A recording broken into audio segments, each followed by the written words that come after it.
All right, well, it is that time of year when high school seniors, they start looking forward to graduating. And while college might be the right choice for some, a growing number of young people are considering other options. In fact, a recent survey from Business Insider and YouGov found that just 39% of Gen Z said that advancing their education is important to them. Joining us now is certified educational planner Barry Norman. She is the co-founder and head counselor of Expert Admissions. Barry, I love this topic because I think people often forget that there are lots of options available to young people. Why do you think we are seeing so many young people at this particular moment decide that college isn't for them? Well, I think we've seen a shift in what constitutes a career.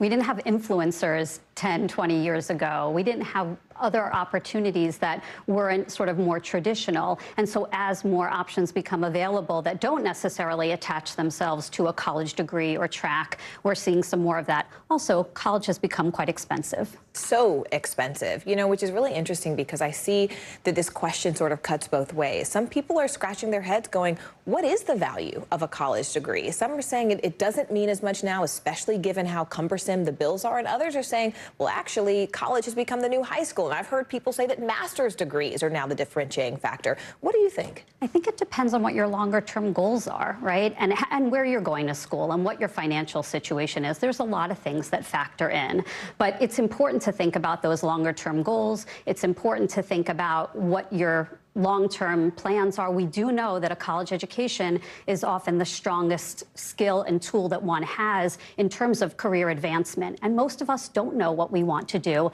and will switch careers or industries, and a college degree can help you do that, certainly. And I hope that, young people always take away, when I think of my young cousins or anyone in my family, I'm always like, it's okay to change. It's okay to change your mind. And that's a beautiful thing. That means that you're engaging with the world around you and you're letting your mind and your heart, be open to those things. But what are the questions that people should be asking in their families of a high school senior? How do you help them plan and think about those things? So I think the first is those long-term goals. Do you want to be a lawyer? Do you want to be a doctor? Do you want to be an actor? Do you want to be a plumber? What is needed to get there? Sometimes a college degree or an advanced degree is required.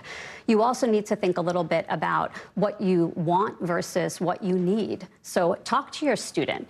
I want to go to football games and cheer on a team and paint my face every weekend, but I need small classes. Another question to talk about with your student is, are you ready, socially and academically? Great question. The social piece, perhaps more important. That is a great question. And just with 20 seconds left, what about a gap year? I mean, what should people consider if that's an option on the table? So there are a number of options. You can take a gap year for service, for work, for life experience, or for a mental break. And so depending, you want to think about structure, you want to think about what you want to accomplish, and then you want to think about how much it costs. But there are a lot of programs out there, some scholarships too, so check out your options. I loved what you said about mental break and social readiness. Certified educational planner Barry Norman for us. Barry, thank you so much for joining us. My pleasure. And stay with us because you are watching NBC News Daily.